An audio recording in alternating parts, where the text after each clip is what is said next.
What's up everyone, I'm Sean and thank you for joining. So wristwatch check today. I am wearing the Orient Defender 2nd generation on a canvas strap. But this is not going to be about the Defender, this will be about the King Diver.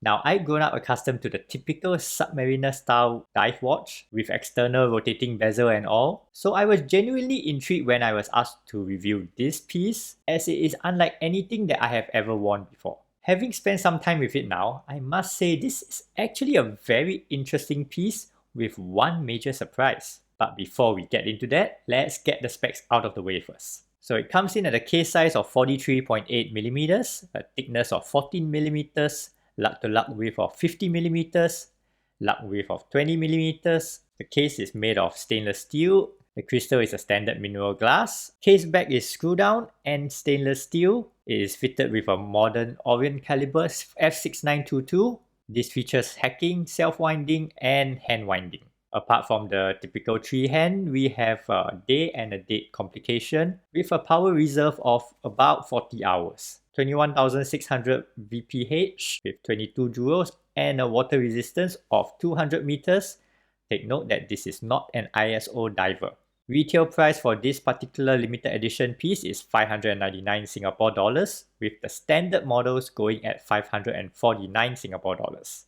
So Orient has been hard at work producing a whole slew of new models for their 70th anniversary. One area in particular is the reproduction of some of their most iconic models, such as the 1965 King Diver. This was Orient's first water-resistant watch with an inner rotating bezel. And for the 2022 models, Orient has decided to take these old designs and bring them to the next level.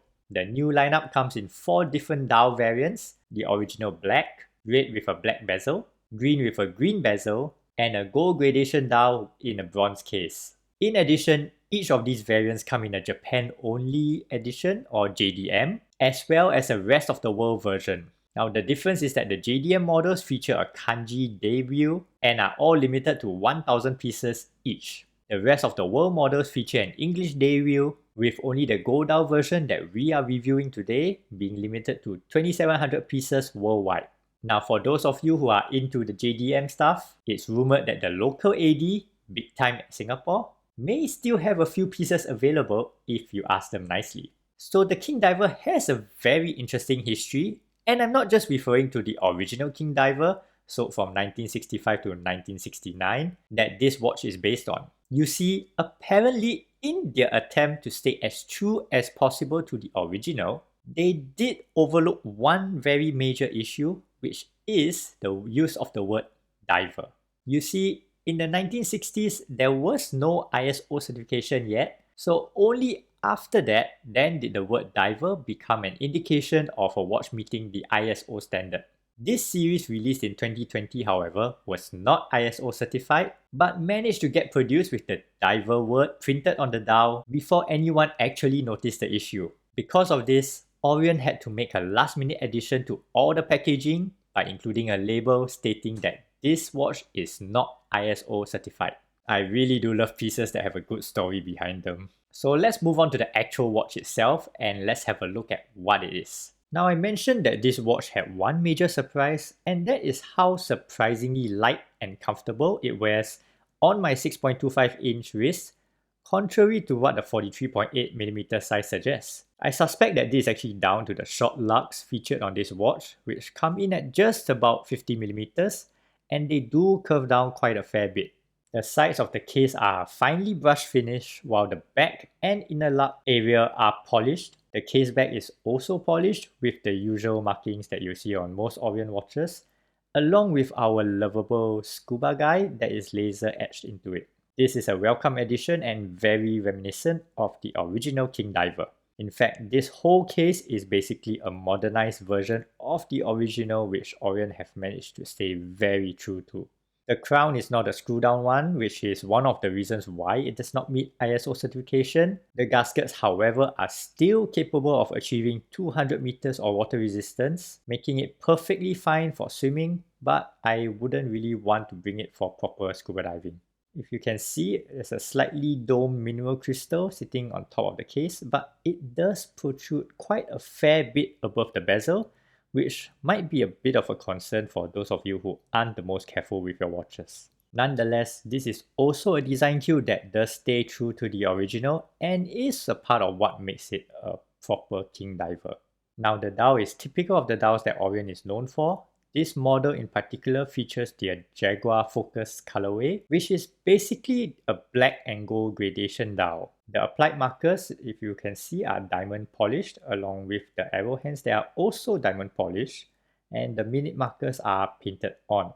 The day and date window are beveled and they sit at 6 o'clock and 3 o'clock. The printed text on the dial is very minimal, which does allow it to feel relatively uncluttered, or actually pretty much uncluttered, as it only features 3 lines, 2 on top for the branding, and 1 just above the day window indicating 22 jewels. Now this dial is as close as it gets to the original, with the famous 2-lion Orient logo being omitted in favor of the original text that says Weekly Auto Orient King Diver.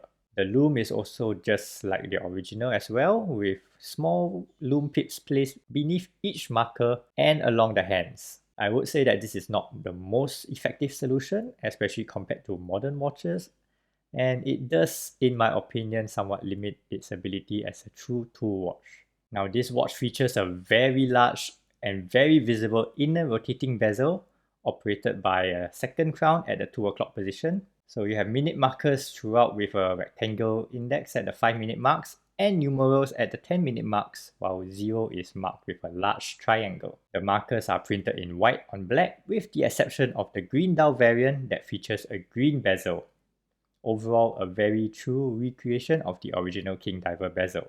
Now, Orient have really upped the game in recent years with the introduction of their caliber F6 series, and I still get green-eyed with envy whenever I see the new Ray and Marco with hacking and hand-winding ability, because the 3 that I currently have do not have hacking and hand-winding and instead trade it for an extra day pusher. So this new King Diver is no exception, as it receives all the features of the F6 922 along with a very decent accuracy for the price point. So operating the movement doesn't feel as tight as the higher end Orient Star movements, but it is actually pretty close and by no means does it feel cheap. Overall, there's really not much to say about this movement, as it's a solid and proven in-house produced workhorse and it is sold at a great price point. Now onto the bracelet. This review unit actually came paired with a third-party rubber strap, probably out of concern for my inclination towards extreme sports, but I would have to say that this third-party strap has been very well matched to mimic the look of the original one. The original watch comes with a leather strap that is vintage style and very similar to this, and if the new Kamasu's leather strap is anything to go by, I would say that it's quite a worthy pairing. In any case, the 20mm lug-to-lug width will ensure that you will have no problem finding a third-party strap if the original ones are not to your liking. So unlike this one, the standard models feature solid link bracelets on a stem clasp, which is a vast improvement to the folded link bracelet that came on the original. The design of the bracelet has also been styled very true to the original, and I would say that these are probably some of the best bracelets that you can get around this price point. So final thoughts. Admittedly, I'd never really taken notice of this style of watch before, as it didn't really fit into the styles that I usually go for. Not to mention the fact that my skinny wrist usually does not fit a watch of this size. However, after putting it on for the first time and being pleasantly surprised at how well and how comfortably it actually wore, it got me starting to appreciate every little thing else about this watch. In fact, the only complaint that I would actually have about this King Diver is how easily this inner rotating bezel actually gets knocked out of position by accident. This of course is compared to the ratchet style bezels that you find on typical dive watches that you see. But I would say that this is no fault of the watch itself, because it is very similar to my Sub 017, which also has an inner rotating compass bezel, and it gets knocked out of position just as easily, if not more than this one. So overall, it's just a minor annoyance to my OCD and not a deal breaker. Bezel aside, this watch has actually in fact grown on me, and I'm honestly a bit sad that I'll have to return this quite soon, and I may just be tempted to pick one up myself actually. For the price and what it offers, the weekly Auto Orient King Diver is a solid choice for anyone who is looking for an affordable, vintage-style dive watch with modern specifications and performance. So if this watch does appeal to you, do go and check out Big Time Singapore or their authorized dealers to find out more, especially if you are into the JDM stuff. Once again, I'm Sean and thank you for watching, and I'll see you in the next video.